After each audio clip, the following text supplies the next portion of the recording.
Jeg fik for et halvt års tid siden diagnosticeret for højt tryk på mine øjne. Min største udfordring med at bruge almindelige øjendråber, det er den utryghed, der er ved, om dosen til øjet den er, som den skal være. Derefter så er det en, for mig, der har sådan lidt stiv nakke og sådan noget, altså lidt bøvlet og skulle have nakken tilbage der. Jeg havde ikke rigtig nogen forventninger til, da jeg startede. Jeg var bare spændt på, hvordan forskellen kunne være.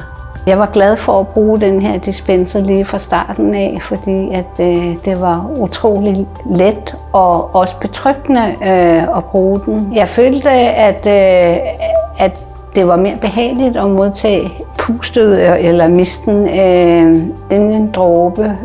Jeg følte, det var mere skånsomt over for øjet. Altså jeg kunne føle, at jeg fik medicinen ind i øjet.